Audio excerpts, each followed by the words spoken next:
Bismillahirrahmanirrahim. You are welcome, dear student friends. Assalamu alaikum. I hope you are all well, inshallah. I am also fine with your prayers. Alhamdulillah. I hope you all in this moment of global adversity, you are better off staying at home from Saturday. I pray that you are all very well and healthy. If you need to go out, you must use a good quality mask. Stay at least 6 feet or 2 arms length from others. When you cannot help a safe distance from others, cover your mouth and nose with a mask.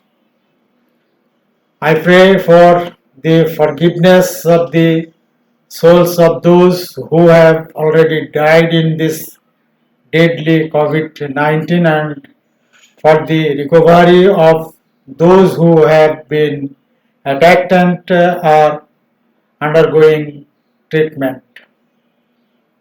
All the same time, I wish Allah to save the whole world, including Bangladesh, from this catastrophe soon. Even if you cannot come to the classroom, continue reading from your own position at home because you have no choice but to read and write, and you have to watch these class videos anyway. Moreover, both the efforts of the government and our efforts will be in vain. Dear student friends, we now move on to our main topic. Today's topic of discussion: Emperor Babur, founder of Mughal dynasty.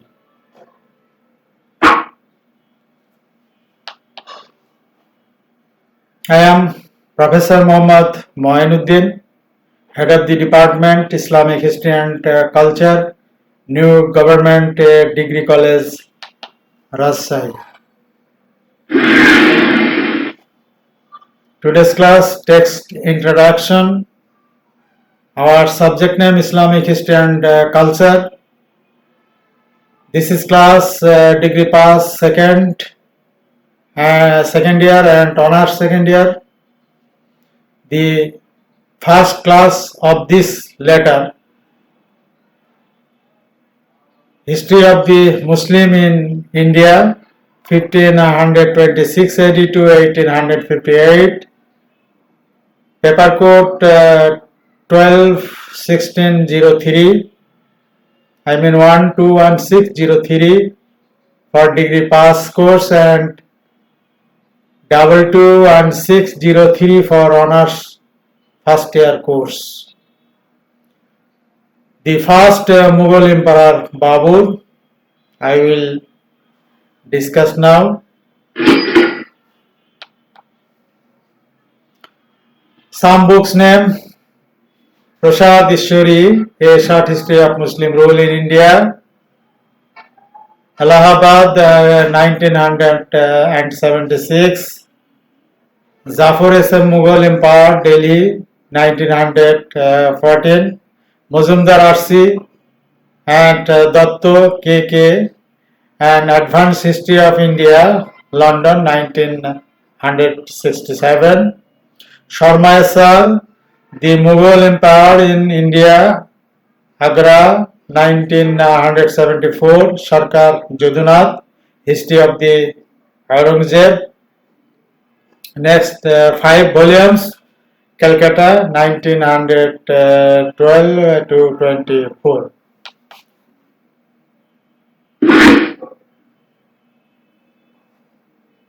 Emperor Babur.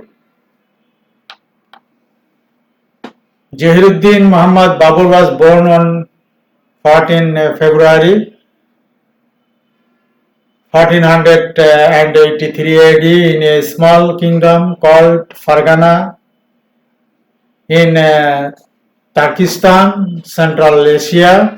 Babur's father, Umar Sheikh Mirza, and the great grandson of Ulugh Beg, the ruler of Taimuri. Umar Sheikh Mirza was a descendant of the famous Chagatai Turk Amir Taimur.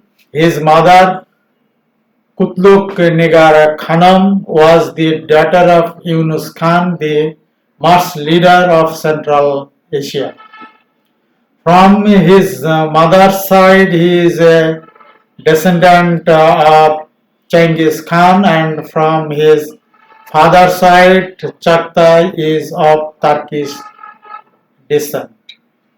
As a result, red blood cells of two prominent leaders of Central Asia were flowing in his arteries.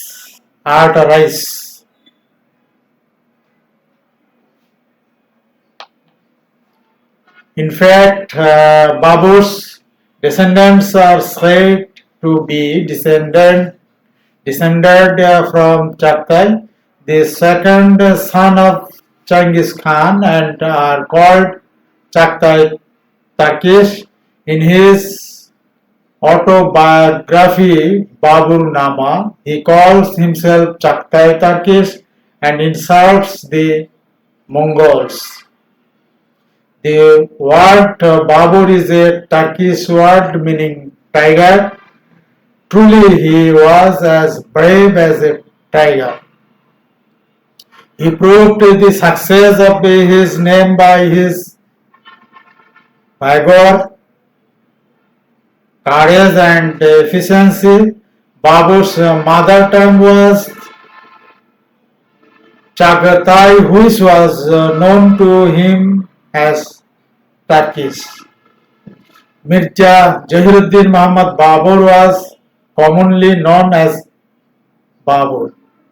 He was a Muslim emperor of Central Asia. He was the founder emperor of the Mughal Empire in the Indian subcontinent. Dear student, this is map of Central Asia. We saw Kazakhstan, Uzbekistan, Kyrgyzstan, Turkmenistan, Tajikistan, China, Russia, Afghanistan, Iran.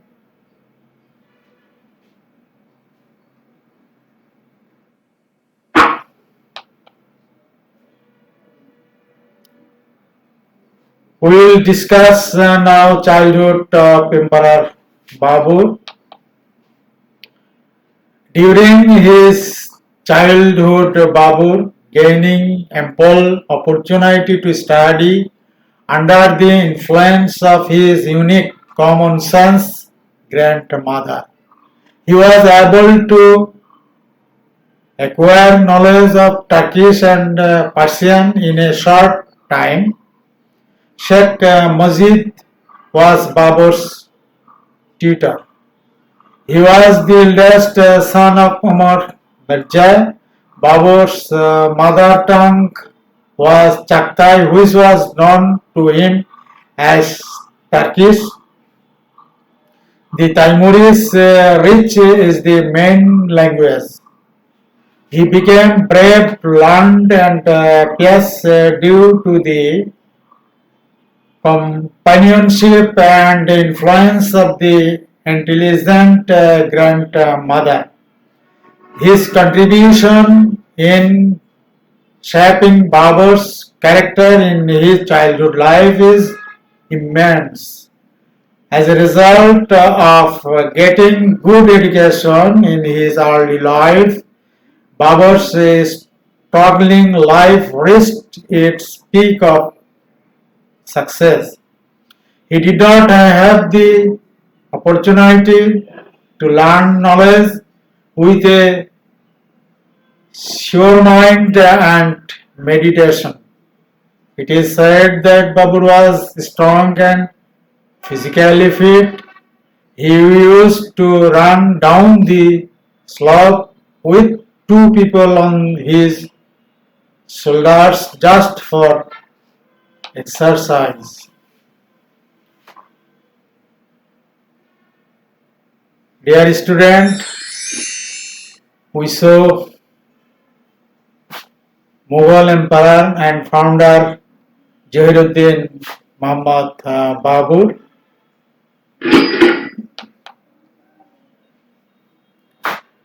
We will discuss now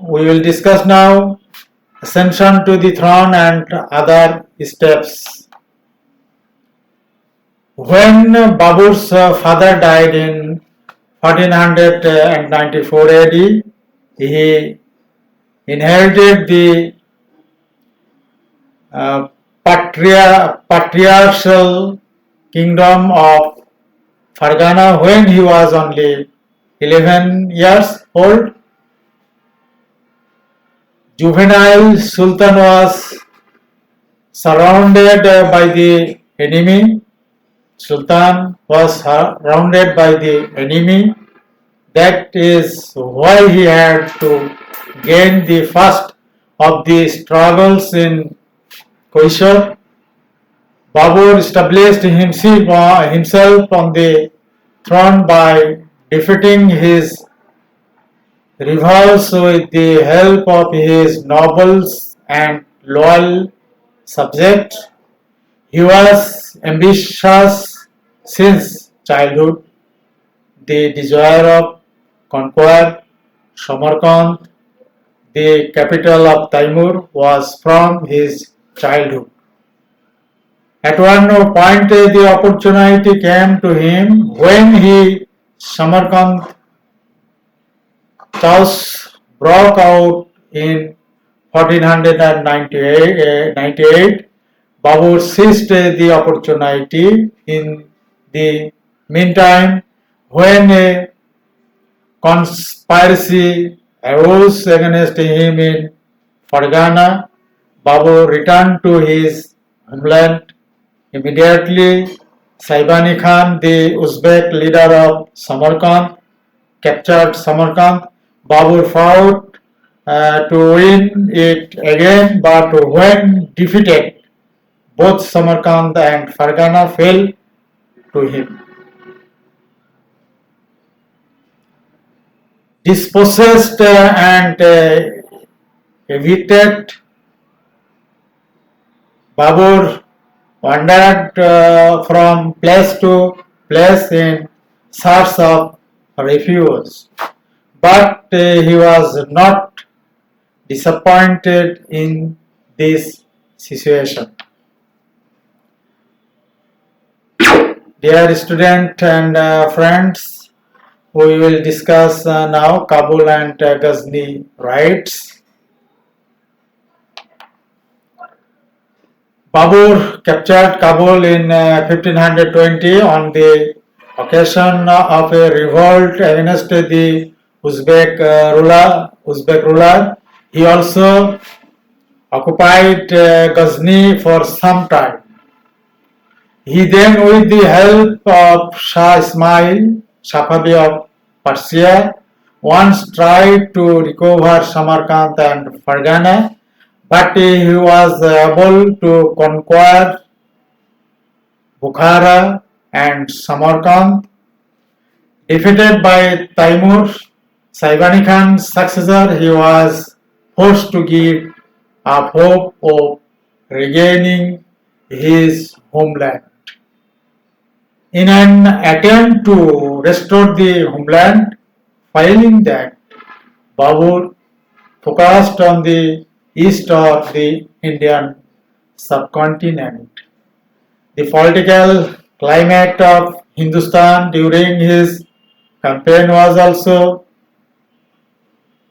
conducive to his victory, as Babur mentions in his autobiography.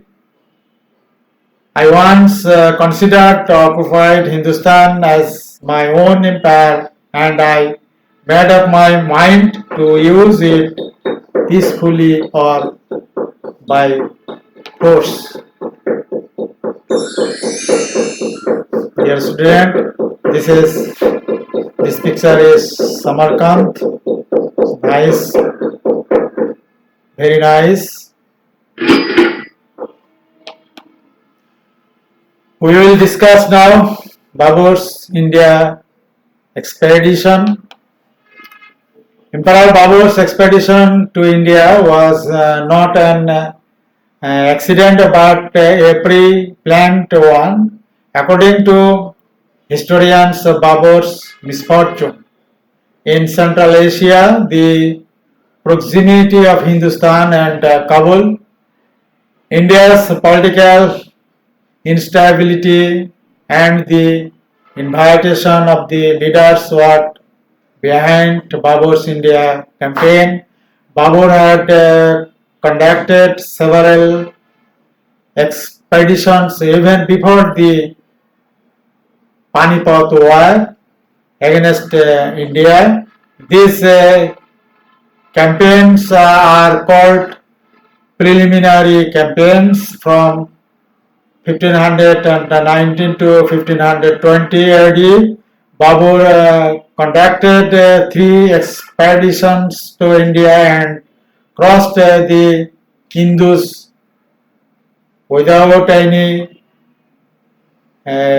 hindrance and captured the Bijapur fort, Bhira, Kushav and Chennar river basins in 1520 AD at the invitation of Daulat Khan Lodi, the ruler of the Punjab, and some Afghan nobles, especially Alam Khan. Babur entered the Punjab army and occupied Lahore, Dipalpur, and other places. After this victory, Babur divided the Punjab into several parts and left for Kabul with Daulat Khan's son Dilwar Khan, Ibrahim Lodi's uncle Alam Khan, and the Mughal Empire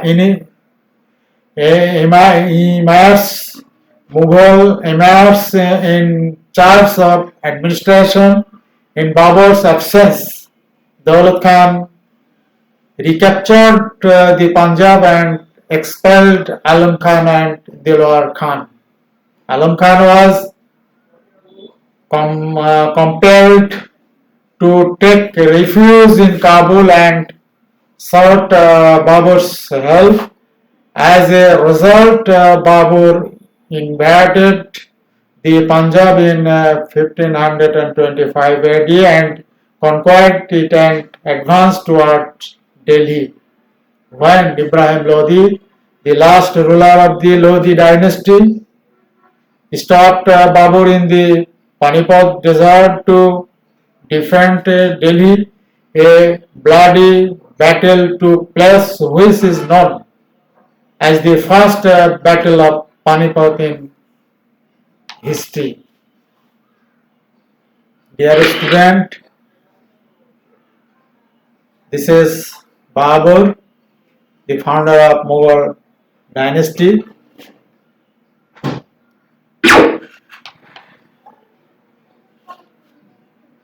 Dear student, we will discuss now the first battle of Panipat, 1526 AD. The first battle of Panipat took place on 21 April 1526 AD between Ibrahim Lodi of the Lodi Empire and Babur, the founder of the Mughal Empire. This is one of the first battles in which cannon have been used on the battlefield. The battle took place on 21 April 1526 near the village of Panipat in the Indian state of Haryana. Babur went to war with Ibrahim Lodi in 1526 in the historic Panipat desert near Delhi.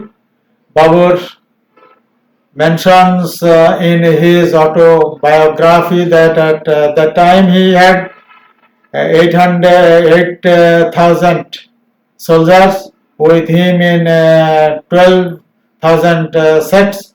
Moreover, after the conquest of Punjab, some additional troops also joined him.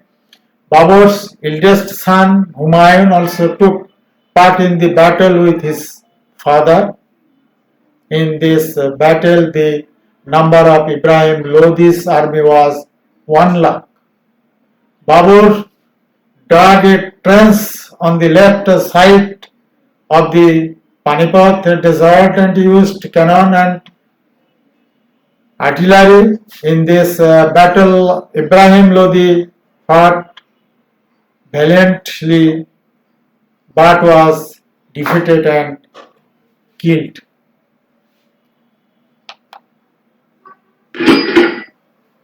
This is first battle of Panipat. We saw a picture.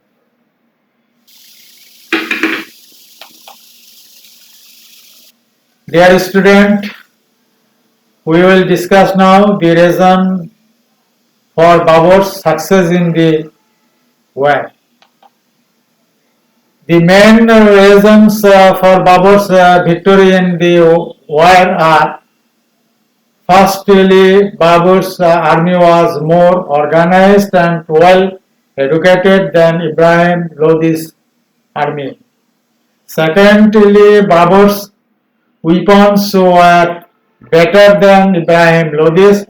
Thirdly, Babur was a skilled commander. Babur was more experienced in conducting the war than Ibrahim Lodi. Fourthly, the conspiracy of Ibrahim Lodi's relatives gave Babur great impetus to the war. Fifthly, Babur first used cannon in the war of this country.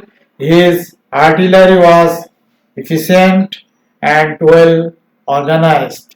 Sixthly, the Mughal army was more well organized than the army of Ibrahim Lodi. Seventhly, Babur learned newer tactics from the Uzbek and Turks. According to him, he dug trenches in battle, used military tactics, used firearms, and conducted attacks by cavalry. Dear student, this picture is the first battle of Panipat. We saw now. Dear student, we will discuss now outcome of the first waterway war. I mean Panipat war. First Panipat war. Babur's victory in the Battle of the Waterway put an end to Turkish-Afghan rule in India. As a result of this battle, Babur conquered Delhi and Agra and laid the foundation of the Mughal dynasty on the ruins of the Lodi Empire. This battle ended the 320 years Sultanate rule in Delhi with the Lodi dynasty, and as heard in the Mughal dynasty. As a result of the victory in this way, the domains of India was not completely, but party passed into the hands of Babur. After the Battle of Panipat, Babur reviewed many treasures in Delhi and Agra, which he distributed among his allies to gain their support.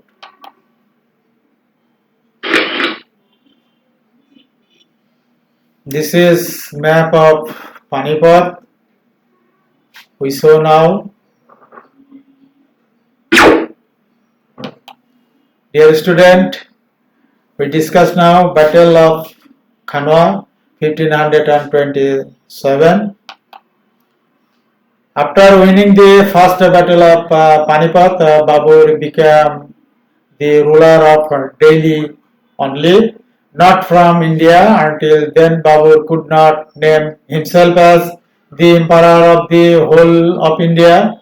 In fact, Babur himself was not so pleased with the defeat of Ibrahim Lodi because he knew that there was still a strong Rajput warrior and a rebel Afghan Narpartis party lying in wait in India. Historian Ishwari Prasad mentions Babur's victory in the Battle of Panipat as the domination of Chagatai Turkey in India. Babur's wish was fulfilled by defeating the Rajput leader Rana Sangram Singh in the Khanwa desert. While Babur was engaged in the Battle of Panipat, Rana Sangram Singh took the opportunity to make an agreement with the rebel Afghan leaders Hassan and Mewat by expediting the Bayana. Babur realized that this war as inevitable today or tomorrow. He will have to uh, fight with the Rajput. At last, Babur took up position in the Kanwar desert with his Hindustani ally and 25,000 troops.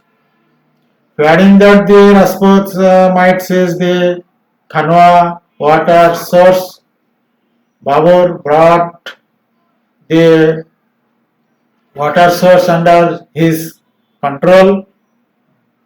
Meanwhile, March 1527, another dramatic event took place. That night, Sultan Hussain Mirza, grandson Qasim Hussain, then on 17th March, Babur faced 1,20,000 Rajput soldiers. The Mughal forces adopted the strategy of waterway. The war began in this battle. The Mughals realized that the Rajputs were not like other Hindustani soldiers. They will give life but will not back down. Babur used his main weapon cannon for the second time of this battle in India. The Rajput elephants were lost in the cannon fire. In addition, a large part of them fell to their deaths due to the injury of their elephants. The Rajput forces then jointly attacked the Mughals with infantry. On the other hand, the Mughal troops changed their tactics at the moment. Although the Rajputs were supposed to be attacked from the rear, they were surrounded by Babur's order. The Rajput confederation got lost in the trap of Tuljuma system. Eventually, all the hustle and bustle of the Rana struggle was swept out and the Mughals forces won the battle. After winning the battle of Khanwar, Babur crossed the river Jamuna. Chanderi captured the fort. The well-equipped forces of the Rana struggle were defeated by Babur's extraordinary tactics. Dear student, this is scene of the Battle of Kanwa. We saw now this slide. We will discuss now important of Kanwa War. Historians believe that the Battle of Kanwa was more important and significant than the Battle of First Panipat because Babur defeated only the Sultan of Delhi in the Battle of Panipat, and in the Battle of Kanwa he had a deal with the Rajput and Afghan rebel forces, which had become almost terrifying. After winning the Battle of Kanwar, Babur was the first to realize that there are practically no obstacle in front of him to become the Emperor of India. After this battle, Babur relinquished the title of Sultan and took the title of Padshah or King. Dear student, this picture of Kanwar War. We saw now Kanwar War. This slide. Dear student, we discuss now Battle of Gogra, 1529. Earlier, Ibrahim Lodi and Rana Sangram Singh were defeated by Babur in the battles of Panipat and Kanwa, but the Afghans of eastern India could not accept him under the auspices of the Bengali Sultan Nusrat Shah. The Afghan chiefs began to regain power. Sher Khan of Bihar, Muhammad Lodi of Jaunpur and Nusrat Shah planned to attack on Delhi simultaneously. Babur's forces quickly captured Kaunas, Varanasi, Allahabad, and reached the banks of the river Gogra on the border of Bihar. Muhammad Lodi and Sher Khan intercepted Babur's forces there, but the Afghan forces were defeated by the well-educated Mughal forces in 1529 AD. Muhammad Lodi took refuge in Sultan Nasiruddin Nusrat Shah of Bengal, but as a result of a treaty between Babur and Nusrat Shah, Sultan Nusrat Khan of Bengal promised to remain neutral. In return, Babur accepted the state boundaries of Nusrat Shah. With the victory in this battle, Babur's conquest of India came to an end. Babur ruled the land from the Amu Darya to Gogra and from the Himalayas to Gwalior. Thus, the Mughal Empire expanded in India. Dear student, we saw now Battle of Gogra. This slide, Battle of Gogra.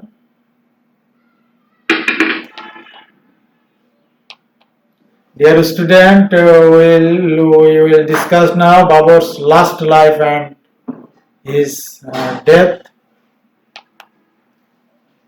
The Uzbek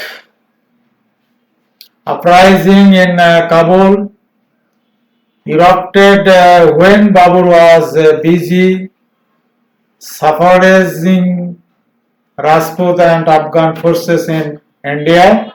When Humayun was unable to suppress it, Babur himself advanced towards Kabul after arriving in Lahore. However, they postponed his trip to Kabul due to physical illness.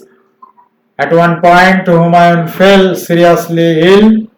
In it, loving father Babur prayed to Allah for the cure of his son Humayun's life in exchange for his life. As a result, Humayun recovered and Babur fell ill and died on 26 December 1538.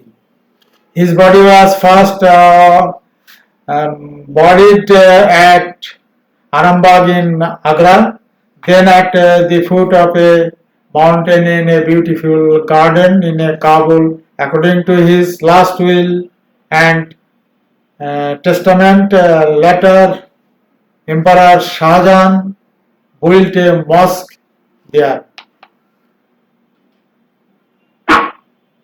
Dear student, this is a Babur picture.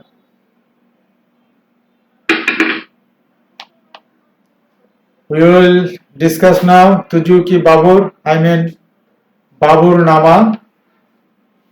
Babur's autobiography, Babur Nama, written in Turkish, is an invaluable book. He wrote books at different times. It was translated into Persian by Payanda Khan and Abdur Rahim Khan-i-Khanan. It was also been translated into English. This was translated by a historian named Bevaris. Bevaris' translation seems more acceptable.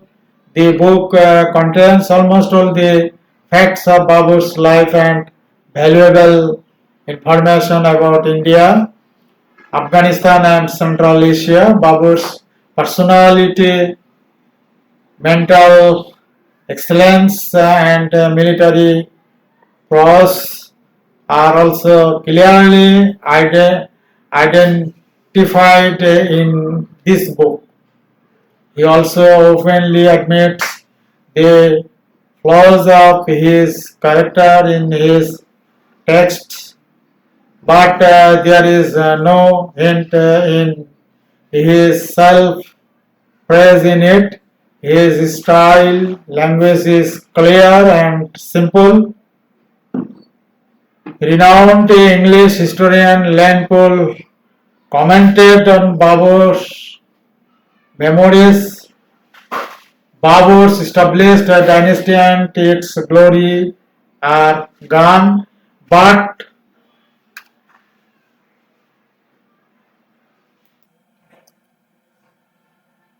English historian Len Poole commented on Babur's memories. Babur's established dynasty and his glory are gone, but his autobiography is still immortal. It was translated into Persian by Abdur Rahim in 1590 AD under the patronized Emperor Akbar.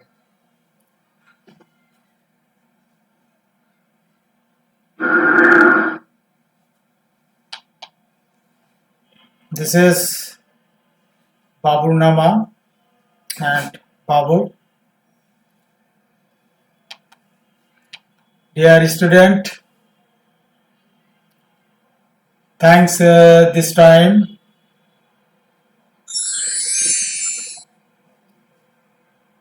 At the end, I will say again that you should be good to wherever you are.